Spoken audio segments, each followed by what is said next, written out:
কোন জিনিসটাকে আপনি জ্ঞান বলে চিহ্নিত করবেন আর কোন জিনিসটা জ্ঞানের মধ্যে পড়বে না, জ্ঞানের সংজ্ঞাটাকে ঠিক করবে। কারণ জ্ঞানের ডেফিনিশনের উপর ডিপেন্ড করবে আপনার এডুকেশন সিস্টেম কেমন হবে। জ্ঞান কি এই জিনিসটা যখন আমরা ডিফাইন করতেছি, যখন আমরা চিন্তা করতেছি, আমরা ইউরোপিয়ানদের যে ফ্রেমওয়ার্ক সেটার ভেতরেই চিন্তা করতেছি। ইউরোপ যেটা ঠিক করে সেটাই জ্ঞান, ইউরোপ যেভাবে ঠিক করে সেটাই জ্ঞান, সেটাই সবাইকে শিখতে হবে, সেটাই সবাইকে মানতে হবে। জ্ঞান আসলে সবসময় নিরপেক্ষ হয় না। পশ্চিমাদের রাজনৈতিক এজেন্ডা এবং তারা যে জ্ঞান তৈরি করে দুইটার মধ্যে একটা সম্পর্ক আছে, বিশেষ করে কলোনিয়ালিজমের সাথে এবং এখনকার যে বিশ্ব আমরা সাম্রাজ্যবাদ বলি এটার সাথেও। পশ্চিম যেটা করছে তার ক্ষমতার একটা প্রকল্প ছিল, পুরো বিশ্বকে দখল করবে, সে পুরো বিশ্বকে নিয়ন্ত্রণ করবে। সে এই প্রকল্পের সাথে তার জ্ঞান চর্চার যে প্রকল্প সে দুটাকে মিক্স করছে। ইসলাম কোনোদিন সেকুলার ব্যবস্থা মেনে নিবে না, সেকুলার ব্যবস্থা কোনোদিন ইসলামকে মেনে নিবে না। দুইটার মধ্যে সংঘাত অনিবার্য। আমরা সবাই মনে করি যে প্রত্যেকটা মানুষের ন্যূনতম কিছু অধিকার আছে, শুধু মানুষের না, প্রত্যেকটা মাখলুকের আছে হাক্কুল ইবাদ। কিন্তু এই অধিকার কে ঠিক করবে? আল্লাহ ঠিক করবে। কিন্তু তারা কি বলে, তাদের জায়গায় কি অধিকার ঠিক করে? মানুষের খেয়াল খুশি। তাদের অধিকারের আলোচনাটা কি? সমকামিতার অধিকার আছে, লিঙ্গ বদলের অধিকার আছে, আত্মহত্যা করার অধিকার আছে, ইসরায়েলের গণহত্যার অধিকার আছে। আপনার ধর্মের ব্যাপারে সে যেমন বলতে পারে যে এটা তো তোমার বিশ্বাস, আমার বিশ্বাস না, তার অবস্থানের ব্যাপারে আপনি বলতে পারেন এটা তো তোমার মত, এটা তো আমার মত না। আপনার অবস্থান যেমন বায়াসড, তার অবস্থানও আলটিমেটলি বায়াসড। এটা ভুলেও মনে করবেন না যে সেকুলার অবস্থান নিরপেক্ষ অবস্থান। দুনিয়াতে কোনো নিরপেক্ষ অবস্থা হয় না। আচ্ছা, শিক্ষা নিয়ে যেহেতু আলোচনা, শিক্ষা নিয়ে একটা বিখ্যাত উক্তি আছে, নলেজ ইজ পাওয়ার। এই উক্তিটা কার, কেউ জানেন? জ্ঞানী শক্তি, বিখ্যাত উক্তি, ফ্রান্সিস বেকন। আসলে ফ্রান্সিস বেকনের উক্তি। সে হলো 16th সেঞ্চুরি ওই সময়কার একজন ব্রিটিশ ফিলসফার, দার্শনিক এবং স্টেটসম্যান, এবং ইউরোপের যেটাকে সায়েন্টিফিক রেভলিউশন বলা হয় সেটার পেছনে খুব গুরুত্বপূর্ণ একজন ব্যক্তি। তো এই কথাটা যদিও উনি বলছেন ফ্রান্সিস বেকন, বাট কথাটা তার থাকে নাই। কারণ অনেক কথা থাকে যেটা হয়তো বা একজন বলছেন বা একজন লিখছেন, বাট পরবর্তীতে এই কথাটা সবার হয়ে যায়, গণকথা হয়ে যায়। তো ফ্রান্সিস বেকনের কথাটা এরকম হয়ে গেছে, সবাই এই কথাটা গ্রহণ করছে। বিভিন্ন জায়গায় আপনি দেখবেন জ্ঞানী শক্তি, নলেজ ইজ পাওয়ার, এই কথাটা হয়। এবং এই কথাটার একটা অর্থ আমরা ধরে নিছি। যেমন ধরুন, আপনি যখন চিন্তা করেন নলেজ ইজ পাওয়ার মানে কি, তখন আমরা এটার একটা ফ্রেম আছে আমাদের মাথায়, এটার অর্থটা আসলে কি। যেমন ধরেন, জ্ঞানের আলো মানুষকে আলোকিত করে, জ্ঞান মানুষকে শক্তিশালী করে, শিক্ষা আমাদেরকে শক্তি দেয়, শিক্ষা উন্নয়নের হাতিয়ার, যার যত বেশি জ্ঞান তারা তত বেশি আগায় যাবে, বাঁচতে হলে জানতে হবে। এই টাইপের কিছু কথা কিন্তু আছে জ্ঞানের অর্থ। এটি প্রচলিত অর্থ, এটা আমরা মোটামুটি আমরা যখন মনে করি যে জ্ঞানই শক্তি, তখন আমরা এই অর্থটা বুঝি। কিন্তু এটা আসলে একমাত্র অর্থ না, এই কথাটার আরো গভীর অনেক অর্থ আছে। ওই যে বললাম, এটা গণ হয়ে গেছে, অনেক মানুষ এই কথাটা গ্রহণ করছে, তাই অনেক মানুষ অনেকভাবে এই কথাটার ব্যাখ্যা তৈরি করছে। তো সেই ব্যাখ্যার কিছু ব্যাপার আমাদের চিন্তা করার দরকার। যেমন মনে করেন, আপনি যদি বলেন যে জ্ঞানই হলো শক্তি, তখন প্রশ্ন হবে এই শক্তি অর্জনের উপায় কি? শক্তি অর্জন কে করবে? মনে করেন আমি নিজে অনেক জ্ঞানী হইলাম, কথার কথা, আমি অনেক বই পড়লাম, পরীক্ষা দিলাম, ডিগ্রি হইলো, ঠিক আছে, আমার অনেক জ্ঞান হইলো, আমি শক্তিশালী হচ্ছি। এটা যথেষ্ট কিনা? এটা যথেষ্ট না। আপনার সমাজের মধ্যে জ্ঞান প্রচার করতে হবে, রাইট? তাহলে আপনি শক্তিশালী হতে পারবেন না। সোসাইটির মধ্যে নলেজ লাগবে। আচ্ছা, তো সমাজে জ্ঞান আপনি প্রতিষ্ঠা করবেন, ঠিক আছে, কোন জ্ঞান প্রতিষ্ঠা করবেন? কোন জিনিসটাকে আপনি জ্ঞান বলে চিহ্নিত করবেন আর কোন জিনিসটা জ্ঞানের মধ্যে পড়বে না? জ্ঞানের সংজ্ঞাটাকে ঠিক করবে। জ্ঞানের একটা সীমানা আছে, সেই সীমানাটাকে ঠিক করবে। এই বিষয়টা কিন্তু প্রাসঙ্গিক। এগুলো আমি কেন বলতেছি, কারণ শক্তি নিয়ে কিন্তু সংঘাত হয়। আমরা যখন বলি কোনো কিছু পাওয়ার, পাওয়ার নিয়ে কি হয়? কনফ্লিক্ট হয় না? শক্তি নিয়ে সংঘাত হয়, শক্তির জন্য সংঘাত হয়, হয় না?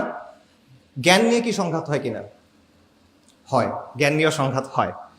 এবং এই লড়াইটা চোখে দেখা যায় না, কিন্তু এই লড়াইটা অনেক গুরুত্বপূর্ণ। এবং এই লড়াইয়ে যে জিতে তার আসলেই অনেক ক্ষমতা তৈরি হয়। এটা অত্যন্ত গুরুত্বপূর্ণ একটা লড়াই। সমাজে মানুষ কি শিখবে এটা যে নিয়ন্ত্রণ করতে পারে, তার হাতে অনেক ক্ষমতা। এবং যখন সে একবার এটা নিয়ন্ত্রণ করতে পারে, সমাজের মানুষ ওই সীমানার ভেতরে, ওই ফ্রেমওয়ার্কের ভেতরেই চিন্তা করে।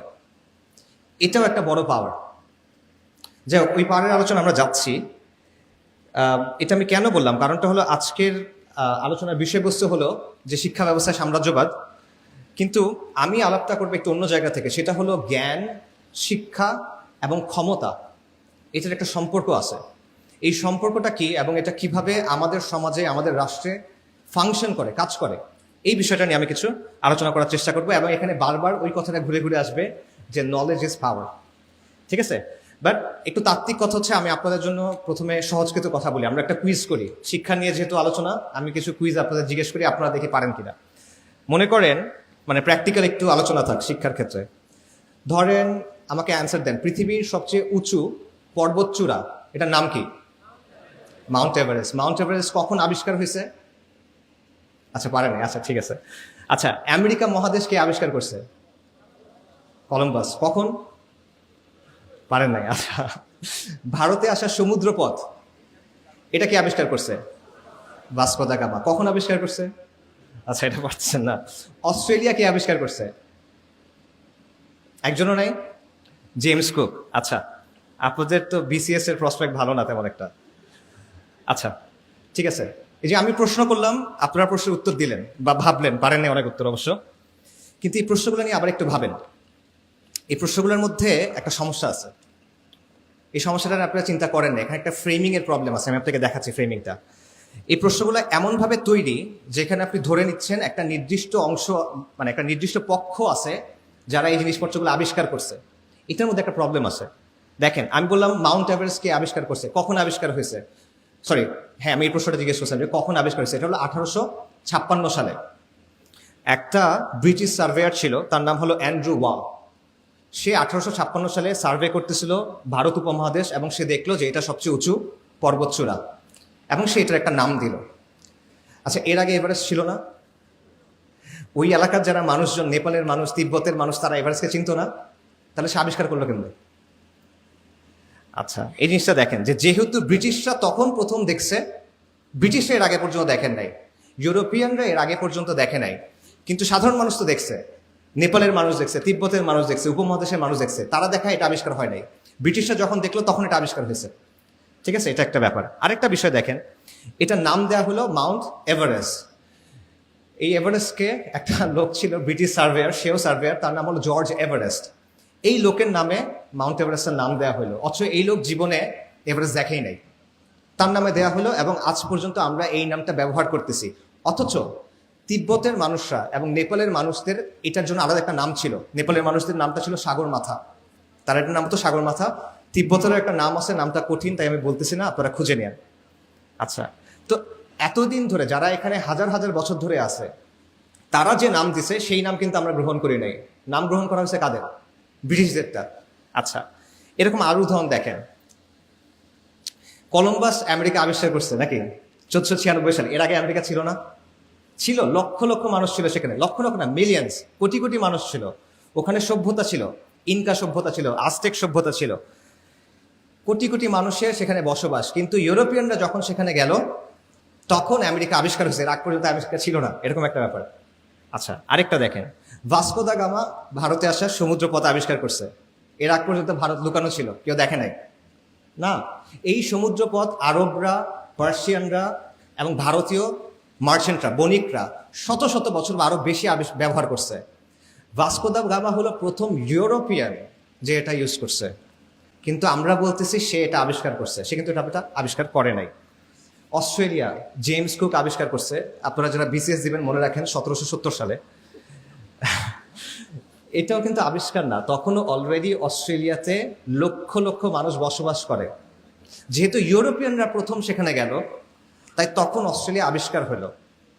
ঠিক আছে, অর্থাৎ তারা আসলে কি করছে, তারা প্রথম ইউরোপিয়ান যারা এই কাজটা করছে, কিন্তু এটাকে প্রেজেন্ট করা হয় কি, তারা মানব জাতির মধ্যে প্রথম যারা এই কাজটা করছে।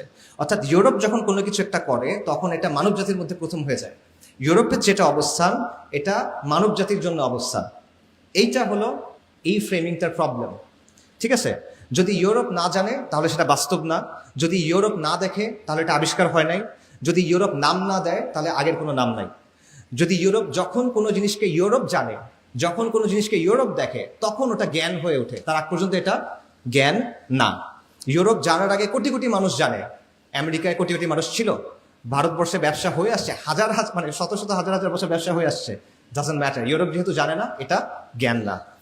সো ইউরোপ হলো মানদণ্ড, ওয়েস্ট, দ্য ওয়েস্ট হলো মাপকাঠি, ক্রাইটেরিয়ান, যেটা দিয়ে আপনি রিয়ালিটিকে এবং জ্ঞানকে বিচার করেন। এটা হলো বায়াস। এটাকে নাম আছে, এটা হলো ইউরোসেন্ট্রিক বায়াস বলা হয় বা ইউরোসেন্ট্রিজম বলা হয়। আমি বলি এটা হলো ফিরিঙ্গি কেন্দ্রিকতা। এটার আরেকটা এক্সাম্পল দিই, আমার কাছে স্লাইড থাকলে আমি দেখাতে পারতাম। সেটা হলো আপনারা ম্যাপ দেখেন না, বিশ্ব মানচিত্র। এখনকার যতগুলো বিশ্ব মানচিত্র আছে এটা একটা নির্দিষ্ট ফরম্যাটে তৈরি করা হয়, এটাকে বলা হয় মার্কেটের প্রজেকশন। মার্কেটার 1569 সালে একজন ইটালিয়ান ন্যাভিগেটর ছিলেন, উনি একটা ম্যাপ তৈরি করছিলেন ওয়ার্ল্ডের, তার নাম হলো গেরডাউস মার্কেটার। এটার আদলেই বর্তমানের অধিকাংশ ম্যাপ তৈরি করা হয়। এখন এই ম্যাপগুলো যদি আপনারা খেয়াল করেন বা আপনাদের কাছে মোবাইল থাকলে এখন চেক করতে পারেন, দেখবেন ইউরোপ এবং উত্তর আমেরিকাকে, নর্থ আমেরিকাকে বড় করে দেখানো হয়, আফ্রিকা, ল্যাটিন আমেরিকা, এশিয়া ছোট করে দেখানো হয়। এবং আপনারা চেক করবেন গ্রিনল্যান্ডের সাইজ ওই মানচিত্রে আর আফ্রিকার সাইজ কাছাকাছি, অথচ গ্রিনল্যান্ডের আয়তন কত জানেন কেউ? লাইক 2 মিলিয়ন স্কোয়ার কিলোমিটারের মতো। আফ্রিকার কত? 30 মিলিয়ন স্কোয়ার কিলোমিটার, 15 গুণ। ম্যাপ খুলে দেখবেন গ্রিনল্যান্ড এবং আফ্রিকার সাইজ কাছাকাছি ধরনের। ঠিক আছে, এটা কেন? এটা ওই বায়াসের একটা এক্সাম্পল। এটা কিন্তু শুধুমাত্র ম্যাপের ইস্যু না, এটা একটা দৃষ্টিভঙ্গির ব্যাপার। যে পৃথিবীর কেন্দ্র হলো ইউরোপ, ইউরোপ গুরুত্বপূর্ণ তাই ইউরোপ বড়, আর বাকি যে জায়গাগুলো আছে ল্যাটিন আমেরিকা, এশিয়া, অন্যান্য জায়গা আফ্রিকা, এগুলো যেগুলো আছে এগুলো যেহেতু এতটা গুরুত্বপূর্ণ না, তাহলে এগুলো ছোট দেখালেও সমস্যা না। ঠিক আছে, এটার আপনি অনেক প্র্যাগমেটিক লজিক শুনবেন, বাট এই বিষয়টা সেখানে আছে। এবং এটা কিন্তু বিকল্প আছে, মার্কেটের প্রজেকশন যেটা, এটার বাইরে গল অ্যান্ড পিটার্স প্রজেকশন আরেকটা ধরন আছে ম্যাপ তৈরি করার, কিন্তু এটা কিন্তু আমরা ইউজ করি না। ঠিক আছে, তো আমি এই যে উদাহরণগুলো দিলাম, এটার কারণটা কি? এটা কারণটা হলো এই ব্যাপারগুলো আমাদেরকে বর্তমান বিশ্বের একটা বাস্তবতা দেখায়। সেটা হলো যে জ্ঞান কি, যেহেতু আমাদের আলোচনা শিক্ষা নিয়ে, জ্ঞান জিনিসটা আসলে কি? কারণ জ্ঞানের ডেফিনিশনের উপর ডিপেন্ড করবে আপনার এডুকেশন সিস্টেম কেমন হবে, রাইট? সো জ্ঞান কি এই জিনিসটা যখন আমরা ডিফাইন করতেছি, যখন আমরা চিন্তা করতেছি, আমরা ইউরোপিয়ানদের যে ফ্রেমওয়ার্ক সেটার ভেতরেই চিন্তা করতেছি, ইউরোসেন্ট্রিক যে ফ্রেমওয়ার্ক সেটার ভেতরেই চিন্তা করতেছি। ইউরোপ যেটা ঠিক করে সেটাই জ্ঞান, ইউরোপ যেভাবে ঠিক করে সেটাই জ্ঞান, সেটাই সবাইকে শিখতে হবে, সেটাই সবাইকে মানতে হবে। এবং ইউরোপ হলো সূচনা বিন্দু, সবকিছুর অরিজিনাল পয়েন্ট হলো ইউরোপ, ওইটার মতো করে আপনার করতে হবে। এটা আপনার অনেক কিছুকে প্রভাবিত করে, শুধুমাত্র এডুকেশন না, আপনার পলিটিক্সকে প্রভাবিত করে, আপনি ডেভেলপমেন্টের ব্যাপারে কীভাবে চিন্তা করেন সেটার ব্যাপারে প্রভাবিত করে, সমাজের ব্যাপারে এটা আপনাকে প্রভাবিত করে, আপনার চিন্তাকে।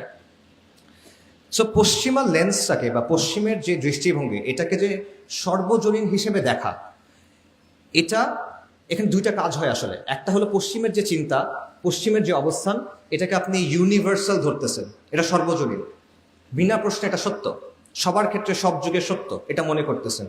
দ্বিতীয়ত, অন্য যে জ্ঞান আছে, অন্যদের যে জ্ঞান, যারা পশ্চিমের না, তাদের জ্ঞানটাকে আপনি নাকচ করতেছেন বা তাচ্ছিল্য করতেছেন বা সরায় রাখতেছেন, অপ্রাসঙ্গিক করে রাখতেছেন।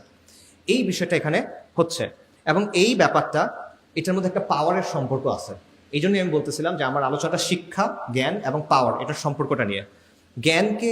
জ্ঞান উৎপাদন করা, এই বিষয়টা নিরপেক্ষ না।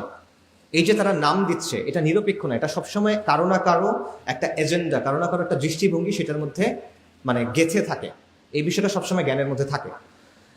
এবং যে জ্ঞান ঠিক করে, যে নামগুলা ঠিক করে, যে জ্ঞানের ডেফিনেশন দেয়, যে জ্ঞানের সীমানাটা ঠিক করে, সে অনেক বড় একটা পাওয়ার আপনার উপর এক্সারসাইজ করে।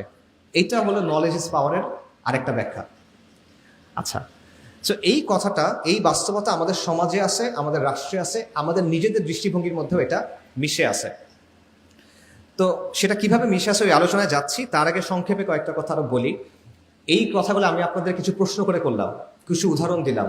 আপনারা মনে করতে পারেন যে এটা আমি নিজে বানায় বানায় বলতেছি, এটা বানায় বানায় বলতেছি না, এটার লম্বা একাডেমিক আলাপ আছে, অনেক তত্ত্ব, অনেক রিসার্চ, অনেক আর্গুমেন্টস এখানে আছে।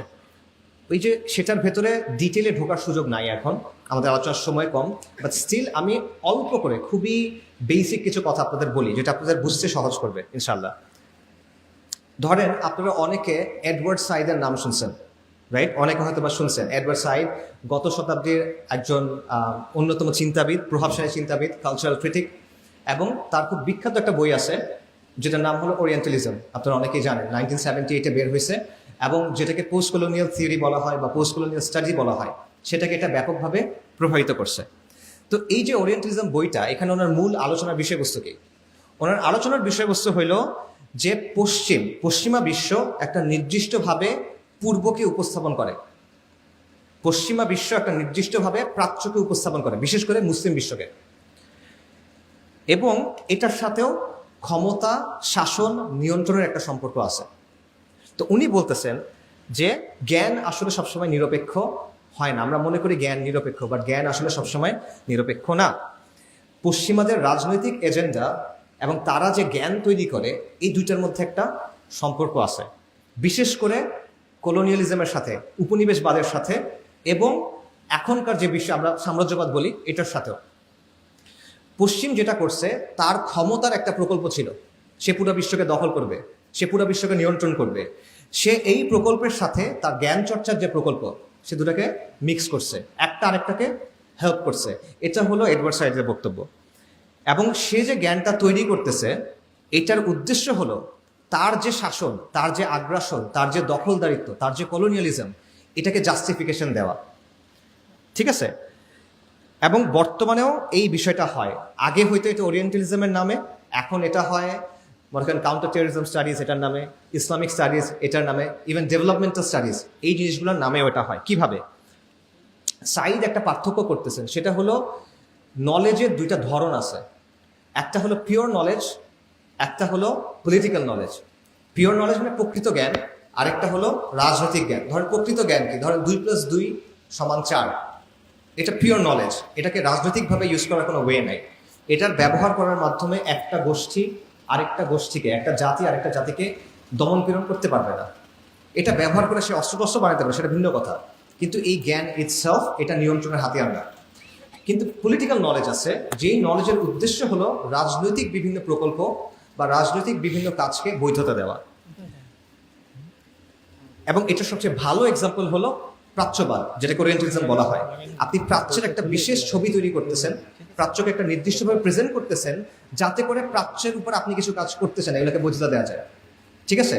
সো আপনি বলতেছেন কি, যে পশ্চিমা বিশ্ব মানে শ্রেষ্ঠ আর প্রাচ্য মানে হলো ইনফিরিয়ার। আপনি বলতেছেন পশ্চিম মানে উন্নত, পশ্চিম মানে প্রগতিশীল, পশ্চিম মানে আগ্রহী, পশ্চিম মানে গণতন্ত্র, মানে এগুলো সব ভালো জিনিস।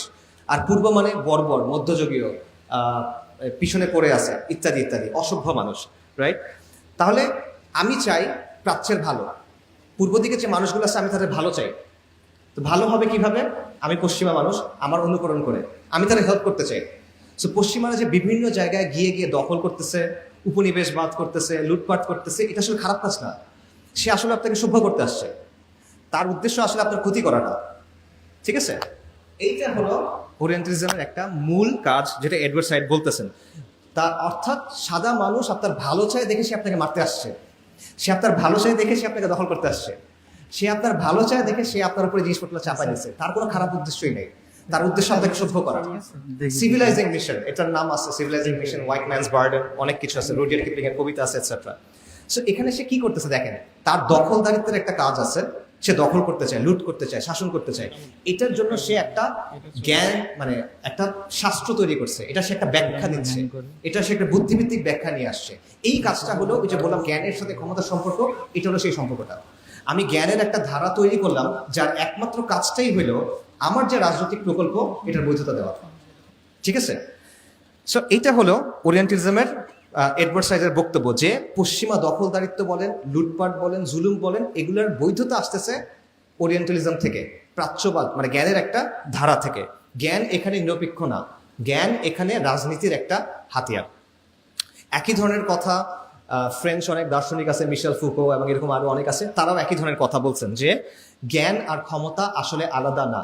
যার হাতে ক্ষমতা আছে সে ঠিক করে যে কোন জ্ঞানটা গ্রহণ করা যাবে, কোন জ্ঞানটা গ্রহণ করা যাবে না, কোনটা আসলে জ্ঞান, কোনটা আসলে জ্ঞান না।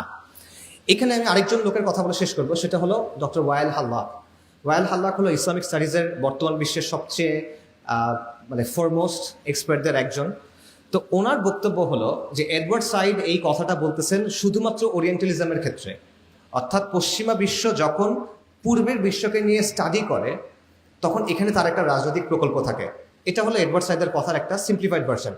ওয়ায়েল হাল্লাক বলতেছেন যে এটা শুধুমাত্র প্রাচ্যবেদ মানে ওরিয়েন্টালিজমের ক্ষেত্রে না, এটা অন্য আরো অনেক জায়গায়ও আছে। এটা সোশ্যাল সায়েন্স যে ব্যাপারটাকে আমরা বলি, হিউম্যানিটিজের আন্ডারে যে সাবজেক্টগুলো আছে এই প্রত্যেকটার মধ্যে এই ব্যাপারগুলো আছে। এই প্রত্যেকটার মধ্যে আপনি এমন কিছু বিষয় মানুষের কাছে সর্বজনীন, প্রশ্নাতীত, সন্দেহের ঊর্ধ্বে হিসেবে তুলে ধরতেছেন, যেগুলো আসলে পশ্চিমের রাজনৈতিক যে প্রকল্প সেটার সাথে যুক্ত। যেমন আপনারা কিছু জিনিস জানেন, যেমন ধরুন মানবাধিকার, যেমন ধরুন গণতন্ত্র, যেমন নারী অধিকার, এগুলো একটা ফ্রেম কিন্তু ওয়েস্টের কাছে আছে।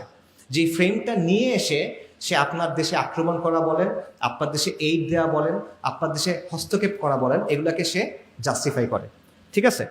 সো আগে যেটা হতো, জ্ঞানের উদ্দেশ্য ছিল পশ্চিমা কলোনিয়ালিজমকে বৈধতা দেওয়া, এখন উদ্দেশ্য হলো আমেরিকান লিবারেল সেকুলার যে প্রজেক্ট সেটাকে বৈধতা দেওয়া। সো এই ধরনের অনেক চিন্তা, ওয়াইল হাল্লাকের বাইরে আপনি ডি কলোনিয়াল যারা থিঙ্কার আছে তারা অনেকেই এই ধরনের আরো অনেক আলোচনা করছে, আপনারা সেটা দেখতে পারেন।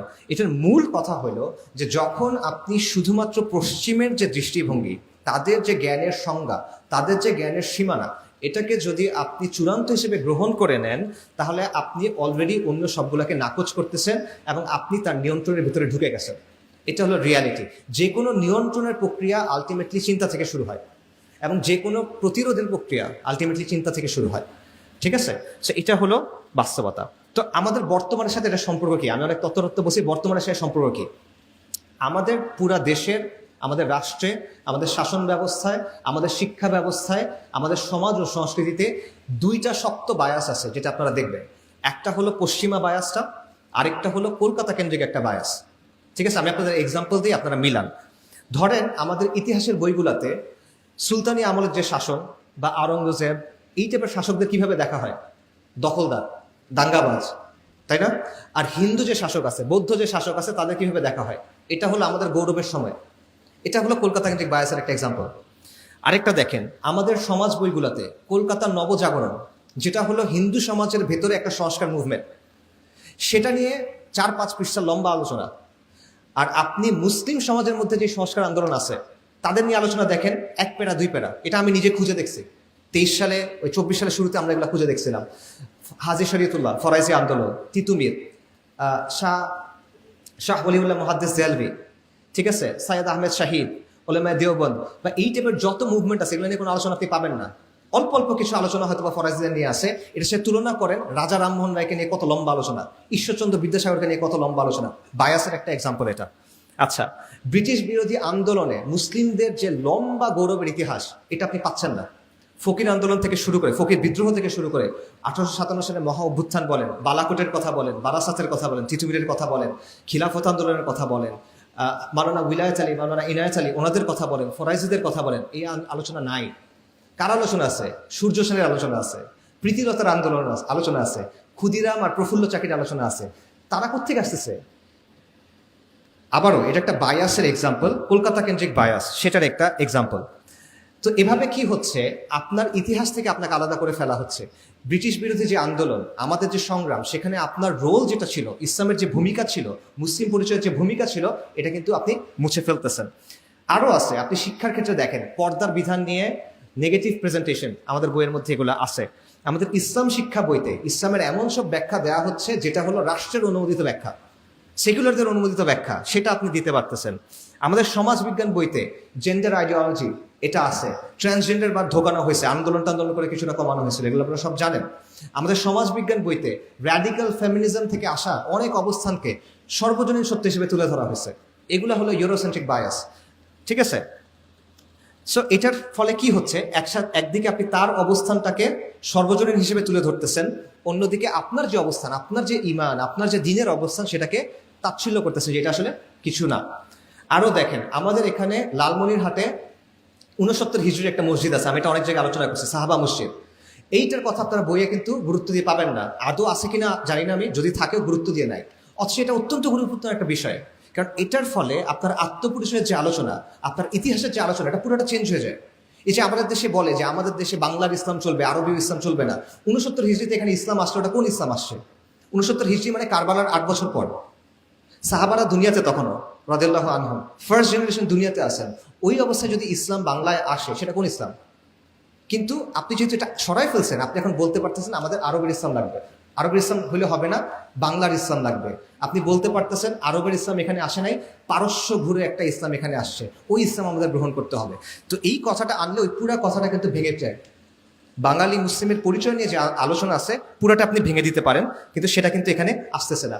আমাদের এখানে যে অলিয়া উলিয়ারা আসছিলেন, বাবা আদম শহীদ বলেন, শাহ মাকদুম বলেন, শাহ জালাল বলেন, এরকম অনেকজন আসছেন না, তাদের আলোচনা কিন্তু আপনার বইয়ে নাই। তাদের আলোচনা যেহেতু আপনার বইয়ে নাই, আপনার আত্মপরিচয়ের মধ্যে ওই কথাগুলো নাই। সো এই সবগুলা কি করতেছে? আপনি নিজেকে নিয়ে কিভাবে চিন্তা করেন এটাকে প্রভাবিত করতেছে না? আপনার পরিচয় নিয়ে আপনি কিভাবে চিন্তা করেন এটাকে প্রভাবিত করতেছে না? আপনি ইতিহাস নিয়ে কিভাবে চিন্তা করেন এটাকে প্রভাবিত করতেছে। আপনি ভবিষ্যৎ নিয়ে কিভাবে চিন্তা করেন সেটাকে প্রভাবিত করতেছে, এবং এটা আমাদের সমাজ ও সংস্কৃতিকে প্রভাবিত করতেছে। ফর এক্সাম্পল, এডওয়ার্ড সাইদের একটা কথা ছিল যে পশ্চিমারা কি করছে, পূর্ব দিকের যারা মানুষ তাদের একটা ক্যারিকেচার তৈরি করছে। ক্যারিকেচার বুঝেন তো, মানে সে আসলে যেমন সেভাবে আপনি তাকে দেখান না, আপনি তার একটা বিকৃত রূপ দেখান যেটাকে অ্যাটাক করা সহজ, রাইট? এই জিনিসটা বাংলাদেশে মানে হুবহু সেকুলার প্রগতিশীলরা করে, হুজুরদের ব্যাপারে, এই আপনাদের ব্যাপারে, হুজুরদের ব্যাপারে, মুসলিম পরিচয়ের ব্যাপারে। দশকের পর দশক নাটক, সিনেমা, মিডিয়াতে আপনারা দেখছেন যে দাড়ি টুপিওয়ালা মানুষ মানে এটা নেতিবাচক জিনিস, হুজুর মানে হলো নারী লোভী, হুজুর মানে প্রতারক, হুজুরের বউ নির্যাতিত, হুজুরের বউকে মুক্ত করতে হবে। কে মুক্ত করবে? সেকুলার প্রগতিশীলরা গিয়ে তাকে মুক্ত করবে। আমাদের কালচার যেগুলো হিন্দুদের কাছ থেকে আসছে বা বৌদ্ধদের কাছ থেকে আসছে, ফানুস উড়ানো থেকে শুরু করে মঙ্গল শোভাযাত্রা টাইপের যত জিনিসপত্র আছে সব বাঙালি সংস্কৃতি, টিপ থেকে শুরু করে সব বাঙালি সংস্কৃতি। আর যখনই ইসলামের কোনো কিছু আসে, যেই ইসলাম 69 হিজরি থেকে এখানে আসে 1400 বছর ধরে, তখন ওটা হলো বাইরের জিনিস। ঠিক আছে? একটা বায়াস, ক্লিয়ার বায়াস আপনি এখানে দেখবেন।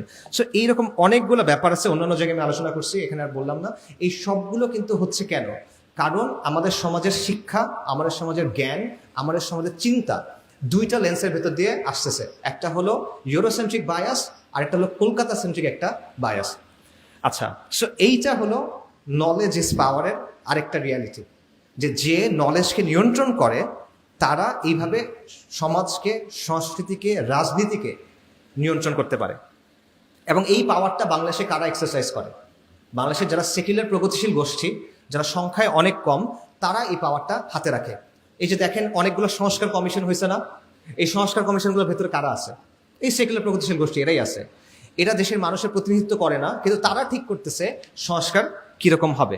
আমরা শিক্ষা নিয়ে আলাপ করতেছি, শিক্ষার সংস্কার ব্যাপারটা একটা পলিসি রিলেটেড আলোচনা, রাইট? পলিসি কি হবে সেটা নিয়ে আলোচনা। তো ওই টেবিলে আপনি তো যেতেই পারতেছেন না, আপনাকে ওই টেবিলে তারা ঢুকতেই দিবে না। ওই টেবিলে তারা এনে বসাচ্ছে কাদেরকে? সেকুলার লিবারাল কিছু মানুষজনকে, তারাই ঠিক করতেছে। অর্থাৎ আপনি যে সংস্কার করবেন ওই সুযোগটা আপনাকে দেওয়া হচ্ছে না, অতটুক পর্যন্ত আপনি যেতে পারবেন না। এই রিয়ালিটিগুলো আছে, আপনি কোনো জায়গায় প্রোগ্রাম করতে পারবেন না, কথা বলতে পারবেন না, এই রিয়ালিটিগুলো ওখানে আছে। এবং এটা হচ্ছে এই পাওয়ারটার কারণে। এবং এই পাওয়ারটার ব্যাপারটা এমন যে এটা সেকুলাররা যদিও বানাইছে, আমরা এটা গ্রহণ করে নিয়েছি। এই কারণে অনেক মানুষ যারা মুসলিম, অনেক মানুষ যারা ইসলামের পক্ষে কাজ করার কথা বলে, তারাও এই ফ্রেমের ভেতর দিয়ে চিন্তা করে যে অমুককে আসতে দেওয়া যাবে না, তমুককে আসতে দেওয়া যাবে না, ওই কথা বলা যাবে না, ওই কাজটা করা যাবে না, কারণ ভারত রাগ করবে, কারণ আমেরিকা এই কাজটা করতে দিবে না, সো আমরা এটা করতে দিব না। তারা নিজে একবারে এই কাজটা করতেছে। অর্থাৎ চিন্তার মধ্যে এই প্রভাবটা পড়ে গেছে, ইভেন যারা মুসলিম পরিচয়কে ওন করে বা ইসলামের জন্য কাজ করার কথা বলে। এইটা হলো পাওয়ার, নলেজ ইজ পাওয়ারের রিয়ালিটি হলো এইটা। সো এইটা কেন হয়েছে আমি সংক্ষেপে শেষ করি, বেশি সময় যেহেতু নাই। এটার অনেকগুলো কারণ আছে। এটার একটা কারণ হলো কলোনিয়ালিজম। উইলিয়াম অ্যাডামস নামে একজন স্কটিশ মিশনারি এবং শিক্ষা নিয়ে কাজ করা ব্যক্তি ছিলেন। উনি বলতেছেন যে ইংরেজরা এখানে আক্রমণ করার আগে বাংলায় 80,000 শিক্ষা প্রতিষ্ঠান ছিল এবং প্রতি 400 মানুষের জন্য একটা মাদ্রাসা ছিল। ইংরেজরা এসে এগুলো সবগুলো ধ্বংস করছে। মুসলিমদের অনেকগুলো সামাজিক প্রতিষ্ঠান ছিল যেগুলো ওয়াকফের ভিত্তিতে চলতো, মদাদি মাআশ ছিল, জায়গিরদার ছিল, এরকম ব্যাপার ছিল, যেগুলো বেসিক্যালি মাদ্রাসা, মক্তব, খানকা, মুসাফির খানা, এরকম অনেকগুলো জিনিসকে ফান্ড করতো। ইংরেজরা এই প্রত্যেকটা জিনিস ভেঙে দিছে, আইন করে, দখল করে সব নিয়ে নিছে। যার ফলে যেটা হয়েছে, ওই যে সামাজিক একটা ইকোসিস্টেম ছিল ওটা পুরোপুরিভাবে কোলাপস করছে। তারপর ইংরেজরা রাষ্ট্র শাসনের প্রশাসনিক ভাষা চেঞ্জ করে দিছে হুট করে। একদিকে এগুলো সব ভেঙে দিছে, আরেকদিকে চেঞ্জ করে বলছে আগে ফার্সি ছিল, এখন ইংরেজিতে এই কাজগুলো করতে হবে। কিন্তু মুসলিমদের তো এখন সুযোগই নাই, মুসলিম মধ্যবিত্ত ক্লাসটা নষ্ট হয়ে গেছে। মানে কয়েক দশকের মধ্যে মুসলিম মধ্যবিত্ত ক্লাসটা নিশ্চিহ্ন হয়ে গেছে। তারা আর পারতেছে না বাচ্চাদেরকে স্কুলে পাঠাতে, মানে শিক্ষা প্রতিষ্ঠানে পাঠাতে। এই জিনিসটাও এখানে হয়েছে। সো এটা হলো জাস্ট একটা এক্সাম্পল। আরেকটা জিনিস হলো, পশ্চিমাদের একটা দৃষ্টিভঙ্গি আছে শিক্ষার ব্যাপারে, এটাকে এপিস্টেমিক রেসিজম বলে, জ্ঞানতাত্ত্বিক বর্ণবাদ। মানে যেটা আমি বললাম, ওরা যেটা বুঝছে এটাই জ্ঞান, এটার বাইরে আর কিছু নাই। আপনারা ম্যাকওয়ালির কথা শুনছেন হয়তোবা, ভারতের যে শিক্ষা ব্যবস্থা, এটার ফাদার বলতে পারেন তাকে। এই লোকের একটা কথা আছে যে ইউরোপের একটা ভালো লাইব্রেরির একটা তাকে বা একটা ভালো লাইব্রেরির একটা শেলফে যেই পরিমাণ বই আছে এবং সেখানে যে জ্ঞান আছে, পুরা ভারত এবং পুরা আরবের জ্ঞান সেটা সমান না। ঠিক আছে, আবারও শোনেন, ইউরোপের একটা লাইব্রেরির একটা সাইডে যে জ্ঞান আছে, পুরা আরব এবং পুরা ভারতের জ্ঞান এটা সমান না। এটা হলো সহজ ভাষায় এপিস্টেমিক রেসিজম, যেটা তারা বলছে এটাই ঠিক, বাকিদেরটা গোনার টাইম নেই, এটা কোনো মূল্য নাই, সহজ কথা। এই দৃষ্টিভঙ্গিটা আমাদের মধ্যে আছে, আমাদের সমাজের মধ্যে এই দৃষ্টিভঙ্গি তৈরি হয়েছে। কিভাবে হয়েছে? কারণ ওরা নিজেদের একটা শিক্ষা ব্যবস্থা তৈরি করছে, ওরা তো শোষণ করে। কলোনিয়ালরা কি করছে, ইংরেজরা কি করছে, 200 বছর ধরে শোষণ করছে, লুটপাট করছে। লুটপাট করার জন্য কিন্তু একটা সিস্টেম লাগে। বাংলাদেশে যখন এলোমেলো লুটপাট হইতেছে, এখন ঝামেলা। হাসিনার সময় মনে করেন সিস্টেমেটিক চাঁদাবাজ ছিল, মানে একজনের চাঁদা দিতে হইতো, এখন মনে করেন 7 জনের চাঁদা দিতে হয়, ঝামেলা কিন্তু। তো লুটপাট করতেও কিন্তু প্রপার সিস্টেম লাগে। এই সিস্টেমের জন্য কি লাগে? কেরানি লাগে। তো কেরানি বানানোর জন্য ওরা একটা এডুকেশন সিস্টেম তৈরি করছিল। তো এই সিস্টেম থেকে কেরানি তৈরি হয়েছে যারা ওদের মতো করে চিন্তা করে। কেরানি মানে বিসিএস দিছে যারা, মানে জিতো যারা, আপনারা এখন নেগেটিভ ভাবে নিতে পারেন, বাট পয়েন্টটা কিন্তু আমলাতন্ত্র, যেটা ইংরেজদের বানানো আমলাতন্ত্র, এটা সিম্পলি তাদের যে শাসনযন্ত্র, যেটার মূল কাজ ছিল শোষণ করা, এটাকে প্রপারলি রান করানোর জন্য তৈরি হয়েছে। যেই কারণে এই আমলাতন্ত্রটা এতটা গণবিরোধী, এটা বাস্তবতা। যাই হোক, এখন কি হয়েছে, এই সিস্টেম থেকে যারা বের হয়েছে তারা কিন্তু ইউরোপের চিন্তাভাবনা নিয়ে বের হয়েছে। সো তারা ইসলামের ব্যাপারে, মুসলিম পরিচয়ের ব্যাপারে, ইসলামী যে জ্ঞান সেটার ব্যাপারে তাদের দৃষ্টিভঙ্গি ভালো না খারাপ? খারাপ। সে ইংরেজের চোখ দিয়ে ইসলামকে দেখে। এবং ইংরেজরা যখন গেছে, ক্ষমতায় কাদেরকে বসেছে? এদেরকে, যারা ওদের বিরুদ্ধে 50 বছর 40 বছর ধরে যুদ্ধ করে আসছে, তাদের তো সে বসাবে না। যারা তার অনুগত তাদেরকে সে বসায় গেছে। সো এই যে দৃষ্টিভঙ্গি, এটা আমাদের সমাজে রয়ে গেছে। সো এইভাবে এমন একটা অবস্থা হয়েছে যে আমাদের সমাজের এখন অবস্থাটা কি দেখেন, ইসলামের সাথে সম্পর্কিত যে কোনো মূল্যবোধ, যে কোনো বিধান, যে কোনো চর্চা, এটাকে আমরা অনগ্রসর মনে করি, এটাকে আমরা মধ্যযুগীয় মনে করি, এটাকে আমরা ব্যাকডেটেড মনে করি। পশ্চিমা চিন্তা আর দর্শন আর ব্যবস্থা, এটা কি খুব ভালো, এটা হলো প্রগতির পথ, এটা হলো উন্নতির পথ, এটাই করতে হবে, এই তো সুন্দর, ওরা যেহেতু বলছে তাই ভালো, এটা আমরা চিন্তা করি। এবং আমরা চিন্তা করি যে ইসলাম লিমিটেড একটা জায়গা আছে, আপনার ব্যক্তিগত জীবনে আপনি এটা পালন করবেন, এর বাইরে যদি এটা আপনি আনতে চান, যে আনতে চাইবে এই লোক সমস্যা, একে দমন করতে হবে, উগ্রবাদী, রাইট, তাকে আটকায় ফেলতে হবে আপনার। সো এইটা হলো আপনার আত্মপরিচয় এবং আপনার আত্মবিশ্বাস, এটাকে সে সম্পূর্ণভাবে ধ্বংস করে দিছে। আপনি পরিপূর্ণভাবে তার মতো করে চিন্তা করতেছেন অলমোস্ট। এবং আমরা নিজেরা এখন ইসলামের অনেক বিষয়কে সন্দেহের চোখে দেখি, আমরা নিজেরা আমাদের দিন নিয়ে হীনমন্যতায় ভুগি, এবং আমরা পশ্চিমা কাঠামোর বাইরে গিয়ে চিন্তা করতে ভয় পাই। এইটার কারণ হলো এই জ্ঞানতাত্ত্বিক বিষয়টা। ঠিক আছে, আচ্ছা। সো এইভাবে এই পুরা ব্যাপারটা, জ্ঞানের ব্যাপারে এই দৃষ্টিভঙ্গি আমাদের সমাজ, শাসন সবকিছুকে নিয়ন্ত্রণ করতেছে। তো এটা শেকড় কোথায়? এটা শেকড় দুটো জায়গায় বা একটা জিনিসই, সেটা হলো সেকুলার শাসন বা সেকুলার রাষ্ট্র। মানে আপনি যদি চান, আপনার মনে করেন শিক্ষার সংস্কার করতে চান, কিন্তু শিক্ষার সংস্কারের বিষয়টা যুক্ত হলো সেকুলার শাসন এবং সেকুলার রাষ্ট্রের সাথে। কেন? দেখেন, সেকুলার শাসন আমাদের এখানে চাপায় দেওয়া হয়েছে, এটা কিন্তু মানে ন্যাচারালি এখানে তৈরি হয় না, ফিরিঙ্গিরা এসে এটা আমাদের উপর চাপায় দিছে, এবং এটা তাদেরকে বল প্রয়োগের মাধ্যমে টিকায় রাখতে হয়। ইসলাম কোনোদিন সেকুলার ব্যবস্থা মেনে নিবে না, সেকুলার ব্যবস্থা কোনোদিন ইসলামকে মেনে নিবে না, দুইটার মধ্যে সংঘাত অনিবার্য। তো সে কি করবে? সে এটাকে সবসময় নিয়ন্ত্রণ করার চেষ্টা করবে। এবং নর্মালি সেকুলারিজমের কাজই এটা, যে সে ধর্মকে নিয়ন্ত্রণ করার চেষ্টা করে। ইসলামের ক্ষেত্রে এই চেষ্টাটা বেশি, কারণ অন্য সব ধর্ম সেকুলারিজমের সাথে মিলে নিজেকে চেঞ্জ করে নিছে। খ্রিস্ট ধর্মের কথা চিন্তা করেন, ইহুদি ধর্মের কথা চিন্তা করেন, তারা এটা করছে, কিন্তু ইসলাম এটা করতেছে না। ইসলাম এখনো বলতেছে যে চূড়ান্ত কর্তৃত্ব কার? আল মালিকুল মুলক, আল্লাহ। সো সে যেহেতু এটা মানতেছে না, তার প্রতি আমার বেশি ফোকাস করতে হবে, তার প্রতি আমার বেশি চাপ দিতে হবে, এই জিনিসটা তারা করতেছে। এই কারণে সেকুলার ব্যবস্থা কন্টিনিউয়াসলি এটা চেষ্টা করতে থাকবে সে যেন সমাজে ইসলামের প্রভাবটা কি করতে পারে, নিয়ন্ত্রণ করতে পারে। এটা সে কন্টিনিউয়াসলি চেষ্টা করতে থাকবে, এবং যতদিন ইসলামের এই স্বকীয়তাটা থেকে যাবে, সেকুলার ব্যবস্থা কিন্তু নিশ্চিন্ত ফিল করবে না, তার মধ্যে একটা অনুভূতি থাকবে যে এদিক থেকে আমার বিপদ হবে। এই জিনিসটাকে আমার থামাতে হবে, এই চিন্তাটা তার অলওয়েজ থাকবে। এই জন্য সে কি করবে, সে পাবলিক স্ফিয়ারে ইসলামের যে প্রভাব এটাকে সে কমানোর চেষ্টা করবে, সে ইসলামের রাজনৈতিক যে চেতনা বা সামগ্রিক যে চেতনা এটাকে ভেঙে ফেলার চেষ্টা করবে, এবং সে মুসলিমদের চেষ্টা করবে মুসলিমরা যেন আদর্শিকভাবে সেকুলার কাঠামোকে গ্রহণ করে নেয়। সো এই কারণে শিক্ষা এবং জ্ঞান নিয়ে যে বিষয়টা, এটা সরাসরি সেকুলার শাসনের সাথে জড়িত।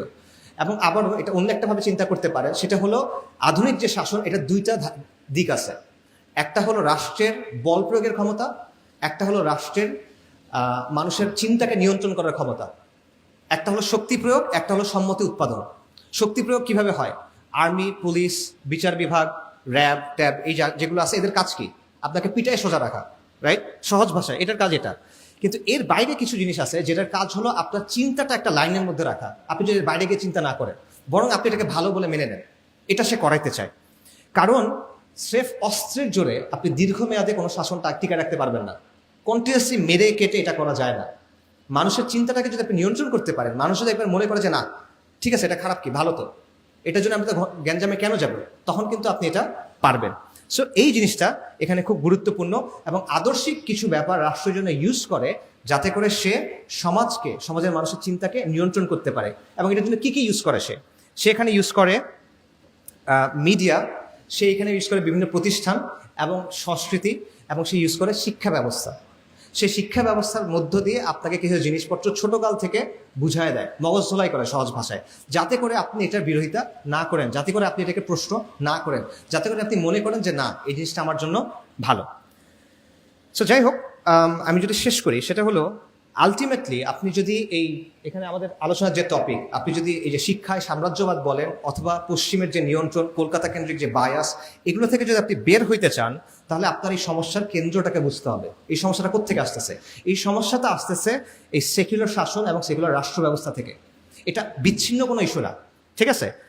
আপনি মনে করেন সহজ ভাষায় আপনি চাচ্ছেন শিক্ষায় ইসলামকে আনতে, প্রাইমারি স্কুলে শিক্ষায় ইসলাম আনুক, আপনি এটা চান, ওকে ফাইন, খুব ভালো হচ্ছে। কিন্তু সে তো আপনাকে দিবে না। কে দিবে না? সেগুলো রাষ্ট্র কাঠামো আপনাকে দিবে না। সে বলবে তোমাকে আমি এখানে এটা দিতে আনতে পারে, তোমাকে এটা আমি করতে দিতে পারি না, সে আপনার এটা বলবে। কারণ এটা কি, তার অস্তিত্বের সাথে জড়িত। একটু আগে এটা বললাম, ইসলামকে তার কন্টিনিউয়াসলি নিয়ন্ত্রণ করতে হবে। এবং দ্বন্দ্বটা এই কারণে আসলে শিক্ষার না, শিক্ষাটা এটা একটা গুরুত্বপূর্ণ অংশ, বাট দ্বন্দ্বটা হলো ইসলামের সাথে সেকুলার ব্যবস্থার দ্বন্দ্ব। এটার একটা ম্যানিফেস্টেশন, এটার একটা উপসর্গ, এটার একটা প্রকাশ হলো এই জ্ঞান নিয়ে, এই শিক্ষা ব্যবস্থা নিয়ে দ্বন্দ্ব, সেটা। সো আপনি যদি এই মূল দ্বন্দ্ব সলভ করতে না পারেন, দীর্ঘমেয়াদে আপনার কোনো সংস্কার আসবে না। এখন এই মানে সমাধানটা আপনি কিভাবে করবেন? দেখেন, আমাদের সমাজে যতগুলো তর্ক আছে তার বেশিরভাগ তর্ক আপনি দেখবেন এই ইউরোসেন্ট্রিক যে বায়াস, অর্থাৎ পশ্চিমা লেন্স দিয়ে দেখা, এটার সাথে জড়িত, এবং ইসলাম আর সেকুলার ব্যবস্থার যে দ্বন্দ্ব সেটার সাথে জড়িত। আমি আপনাদের একটা সহজ এক্সাম্পল দিই। এখন অনেক আলোচনা হচ্ছে নারী কমিশন নিয়ে, নারী কমিশনের কিছু বক্তব্য, এটা নিয়ে উলামায়ে কেরাম এবং ইসলাম প্রিয় জনতা, সাধারণ মানুষও এটার বিরুদ্ধে সবাই কথা বলতেছে, রাইট? আচ্ছা, এখানে তর্কগুলো আসলে কেন হচ্ছে বলেন তো? নারী কমিশন অধিকারের ব্যাপারে কিছু অবস্থানকে ধ্রুব সত্য মনে করে। নারীর অধিকারের ব্যাপারে তারা কিছু অবস্থান আছে যেগুলোকে তারা ধ্রুব সত্য মনে করে, এবং তারা মনে করে সমাজ এবং শাসন এগুলো অনুযায়ী চলা উচিত। এটাই তো অবস্থান। এইটার ভিত্তিতে তারা কিছু পলিসি সাজেশন তৈরি করছে যে আপনার আইনগুলো এভাবে বদলান, আপনার রাষ্ট্র কিভাবে সংস্কার করেন, এটাই তো। আর আপনি এটা বিরোধিতা করতেছেন কেন? আপনি বলতেছেন এটা ইসলামের সাথে সাংঘর্ষিক, এটা আমাদের আমাদের দিন, আমাদের তেহজিব তামাদ্দুন, এটা সাথে সাংঘর্ষিক, এটা আমাদের পরিচয়ের সাথে সাংঘর্ষিক, এটাই তো।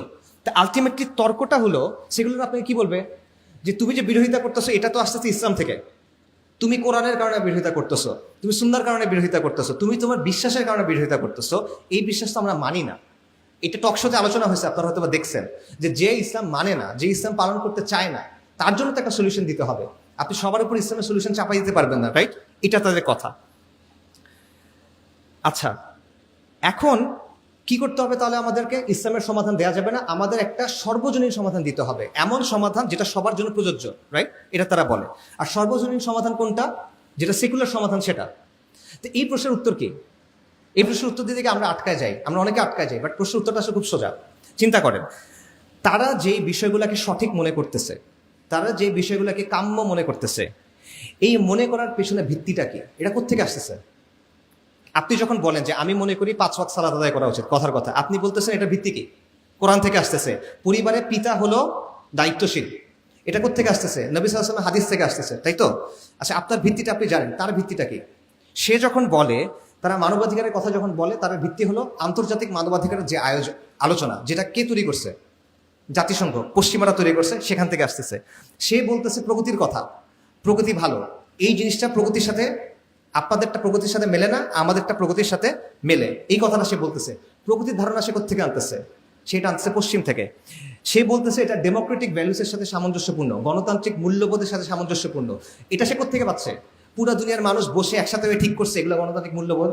পুরা দুনিয়ার মানুষ একসাথে বসে ঠিক করছে এগুলো মানবাধিকার আমরা সবাই মানছি? না, ওরা ঠিক করছে। সেটা সে আপনার উপর এনে চাপা দিচ্ছে। বরং তারা এটাও বলতেছে যে এই কাজগুলো করা উচিত, কারণ পৃথিবীর বিভিন্ন দেশে এটা হয়। এটা কি ধরনের যুক্তি? পৃথিবীর বিভিন্ন দেশে যেহেতু এরকম আছে, তাই বাংলাদেশে এটা করা উচিত। এটা কি ধরনের যুক্তি? আপনি আমাকে প্রুফ করে দেখান যে জিনিসটা সঠিক। কাজেই এই বিষয়গুলো প্রত্যেকটাকে আপনি প্রশ্নবিদ্ধ করতে পারেন। আমরা সবাই মনে করি যে প্রত্যেকটা মানুষের ন্যূনতম কিছু অধিকার আছে, শুধু মানুষের না, প্রত্যেকটা মাখলুকের আছে হাক্কুল ইবাদ। কিন্তু এই অধিকার কে ঠিক করবে? আল্লাহ ঠিক করবেন। কিন্তু তারা কি বলে, তাদের জায়গায় কি অধিকার ঠিক করে? মানুষের খেয়াল খুশি। এবং তাদের অধিকারের আলোচনাটা কি? সমকামিতার অধিকার আছে, লিঙ্গ বদলের অধিকার আছে, ইউথেনেশিয়ার অধিকার আছে, আত্মহত্যা করার অধিকার আছে, ইসরায়েলের গণহত্যার অধিকার আছে, Israel has the right to defend itself. প্রত্যেকটাই আছে, তারা তাদের মতো করে ঠিক করে। তো এটা সর্বজনীন কিভাবে ভাই? সে তার নিজের কিছু অবস্থানকে আপনার উপর সর্বজনীন বলে চাপাই দিচ্ছে, আপনি তাকে প্রশ্ন করেন না কেন? এই বিষয়টা বুঝতে হবে। সে যখন বলে মানবাধিকার আছে, আমিও বলবো হ্যাঁ মানবাধিকার আছে, আমি মানবাধিকার নিব ইসলাম থেকে, তুমি মানবাধিকার নিচ্ছ পশ্চিম থেকে। আমারটা যদি বায়াসড হয়, তোমারটা নিউট্রাল কেন? রাইট? এই প্রশ্নটা আবার তাকে করতে পারতে হবে প্রত্যেকটা জিনিসের ক্ষেত্রে। আমি বলতে পারি প্রগতির নামে তোমরা এমন কিছু কাজকর্ম করছো যার কারণে তোমাদের সমাজ ধ্বংস হয়ে যাচ্ছে, তোমাদের পরিবার ধ্বংস হয়ে যাচ্ছে, এটা আমি চাই না। আধুনিকতার নামে তোমরা ভালো অনেক কাজ করছো, খারাপ অনেক কাজ করছো। আধুনিকতার নামে তোমরা প্রকৃতিকে নিয়ন্ত্রণ করার চেষ্টা করছো, যার কারণে এখন ক্লাইমেট ডিজাস্টার হচ্ছে, প্রকৃতি ধ্বংস হয়ে যাচ্ছে। লিটারেলি যে জায়গাটায় আমরা থাকি তোমরা সেটা নষ্ট করে ফেলছো। তাহলে এটা পুরোপুরি ভালো কেমনে হয়? আমি মনে করি না এটা ভালো। ব্যাপারটা বুঝতে পারছেন? আপনার ধর্মের ব্যাপারে সে যেমন প্রশ্ন বলতে পারে যে এটা তো তোমার বিশ্বাস, আমার বিশ্বাস না। তার অবস্থানের ব্যাপারে আপনি বলতে পারেন এটা তো তোমার মত, এটা তো আমার মত না, তুমি এটা কিসের ভিত্তিতে আমার উপর চাপাই দিচ্ছ? সো এই বিষয়টা বুঝতে হবে। আপনার অবস্থান যেমন বায়াসড, যদি আপনি বলেন বায়াসড, তার অবস্থানও আলটিমেটলি বায়াসড। সে যে কাজটা করছে সেটা হলো তার নিজের অবস্থান থেকে সে নিরপেক্ষ বলছে। মনে করেন আপনি সালিশ করবেন, সালিশের মধ্যে যে সালিশ হয় তার কিন্তু নিরপেক্ষ হইতে হয়, রাইট? কিন্তু সে যদি আসলে একটা পার্টি হয়, তার নিজের এখানে একটা স্বার্থ আছে, কিন্তু সে সবাইকে বুঝাইছে সে নিরপেক্ষ, তখন কিন্তু সে সালিশে জিতছে, সে যেটা চায় এটাই হয়। তো এই বিষয়টা বোঝা খুব জরুরি। পশ্চিমারা এবং সেকুলাররা এক্স্যাক্টলি এই কাজটাই করছে।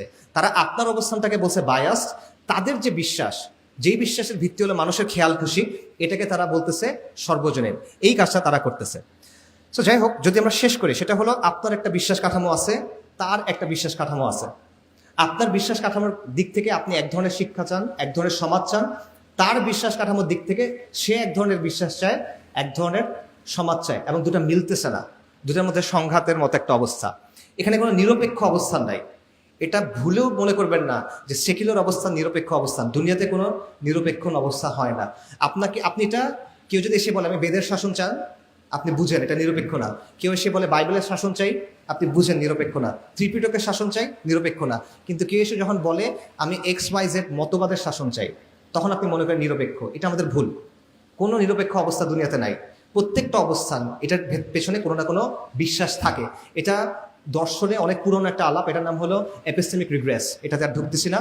নিরপেক্ষ কোনো অবস্থান নাই, এটা হয় না, সম্ভব না। এখন দেখেন, সমাজের একটা অংশ এটা চায়, একটা অংশ এটা চায়, এটা সমাধান কিভাবে হবে? আমরা যে সমাধানের কথা বলি কিভাবে হবে, এটা দুইটা ওয়ে আছে। একটা হলো ডায়ালগ, আলোচনা করা। সেকুলাররা আসলো, যারা ইসলামের পক্ষে তারা আসলো, আমরা বললাম যে সামগ্রিক কিছু স্বার্থ আছে সমাজের সামগ্রিক কিছু কল্যাণ আছে, এগুলোর দিকে তাকায় আসেন আমরা আলোচনা করি, আপোষ রফা করি। কিছু জায়গায় আপনি ছাড় দেন, কিছু জায়গায় আমি ছাড় দেই, কথার কথা। এরকম একটা সমাধান হতে পারে। কিন্তু আমার মতে এটা জীবনেও হবে না। কেন হবে না? কারণ সেকুলাররা এটা চায় না। তারা জমিদারি চায়, তারা একচ্ছত্র আধিপত্য চায়, এবং তারা যেহেতু শক্তিশালী এখন, তারা এটা করতে আগ্রহী না। তারা মনে করে যে সে আপনাকে পিছিয়ে ফেলতে পারবে, সে আপনাকে সরাই দিতে পারবে। এটা হলো একটা বিষয়। আর দুই নম্বর বিষয় হলো আসলে তাদের সাথে শেয়ার্ড স্বার্থ আমাদের আছে কিনা কোনো কল্যাণের ব্যাপারে। কোনো একটা ভবিষ্যতের ব্যাপারে আমরা একমত হতে পারতেছি কিনা এটা নিয়েও আমি আসলে শিওর না। মানে তারা কি ধরনের বাংলাদেশ চায় বা তারা এই ভূখণ্ডের জন্য কি ধরনের ভবিষ্যৎ চায় আর আপনি কি ধরনের ভবিষ্যৎ চান, আমার মতে এই দুটো আসলে মেলে না। তো যদি না মেলে তাহলে আপনি আপোষ করবেন কেমনে, না মেলে আপনি ডায়ালগ করবেন কেমনে? আচ্ছা, আর যদি ডায়ালগ না হয় তাহলে অপশনটা কি? একটা অপশন বললাম ডায়ালগ, আরেকটা কি? একটা হলো ডমিনেশন, নিয়ন্ত্রণ করা, আধিপত্য করা। এবং এটাই এখন ওরা করতেছে। ওরা আমাদের উপর পিওর অ্যান্ড সিম্পল আধিপত্য করতেছে। কিভাবে করতেছে? রাষ্ট্রযন্ত্রের মাধ্যমে, প্রতিষ্ঠানের মাধ্যমে, কালচারাল হেজেমনির মাধ্যমে এবং ফোর্সের মাধ্যমে, লিটারাল শক্তি প্রয়োগের মাধ্যমে তারা আপনাকে নিয়ন্ত্রণ করতেছে। এবং এটা তারা পাইছে কিভাবে? কারণ ব্রিটিশদের রাষ্ট্রযন্ত্রটা তারা পাইছে। ব্রিটিশরা তো কি করছিল? আমাদেরকে মেরে কেটে নিয়ন্ত্রণ প্রতিষ্ঠা করছিল, সেটাই তারা পেয়ে গেছে। পাশাপাশি তারা সাংস্কৃতিক এবং সামাজিক বিভিন্ন বয়ান বানাইছে, প্রতিষ্ঠানগুলোর উপর তাদেরই নিয়ন্ত্রণ ছিল, সেটার মাধ্যমে সে এখন এই ব্যাপারগুলো কন্ট্রোল করতেছে, আধিপত্য করতেছে। কাজেই আপনি যদি এটাকে কাউন্টার করতে চান, এটি আসলে মূল কথা, আপনি যদি এটাকে কাউন্টার করতে চান, হ্যাঁ ঠিক আছে, সংস্কারের অনেক আলোচনা আমাদের করতে হবে, কারণ কোনো সমাধান একদিনে আসে না। বাট আপনি যদি আলটিমেটলি এটাকে চেঞ্জ করতে চান, তাহলে আপনার খালি সংস্কার নিয়ে চিন্তা করলে হবে না, আপনারও বুঝতে হবে যে এটা সলিউশন হলো ওদেরকে ডমিনেট করা। এটা সলিউশন হলো সে আপনার উপর আধিপত্য কায়েম করছে। আপনি যদি দীর্ঘমেয়াদী সমাধান চান, আপনাকে এই জিনিসটা ভেঙে ফেলে আপনার হক আদায় করতে হবে। সেটা যে কোনো মিনসে আপনার জরুরি, সেটা আপনার সব করতে হবে। এটা কিভাবে হবে? মানে কেউ যখন আপনার হক দিতে চায় না, আপনি তার কাছ থেকে হক নিবেন, সে আপনার উপর চাপাই দিচ্ছে, আপনি সুন্দর করে বললেন, সে শুনল না, এখন আপনি কি করবেন বলেন? চলে যাবেন? আচ্ছা হক দরকার নেই আমার, কি করবেন? এটা হলো ডমিনেশন। এই জিনিসটা লাগবে। সো সে যদি না থামে, সে যদি না শোনে, তাহলে তাকে বাধ্য করতে হবে। সিম্পল, দুনিয়ার নিয়ম এটা। আপনি অনেক সুন্দর সুন্দর কথা বলতে পারেন, বাট দুনিয়ার নিয়ম হলো এটা আমাদের মাথায় রাখতে হবে। এবং এটা কিভাবে করবেন? এখানে অবশ্যই সংস্কারের বিভিন্ন কাজের কথা আসবে, এখানে আদর্শিক লড়াইয়ের কথা আসবে, এখানে সামাজিক শক্তির কথা আসবে, সামাজিক আন্দোলনের কথা আসবে, জ্ঞান চর্চার বিকল্প ধারা তৈরি এটার কথা আসবে, শক্তির ব্যবহার এটার কথাও আসবে। এটা হলো প্লেন অ্যান্ড সিম্পল রিয়ালিটি। কারণ শিক্ষাটা শুধু কারণ তর্কটা শুধুমাত্র শিক্ষা নিয়ে না, তর্কটা শুধুমাত্র জ্ঞান নিয়ে না, এটার সাথে ক্ষমতার একটা প্রশ্ন জড়িত। ক্ষমতার প্রশ্নের সমাধান শুধুমাত্র তত্ত্ব দিয়ে হয় না, ক্ষমতার প্রশ্নের সমাধান শুধুমাত্র জ্ঞান চর্চা করে হয় না, ক্ষমতার প্রশ্নের সমাধান শুধুমাত্র সংস্কারের মাধ্যমে হয় না। Knowledge is power. আখিরে দাওয়ানা আলহামদুলিল্লাহি রাব্বিল আলামিন। আসসালামু আলাইকুম।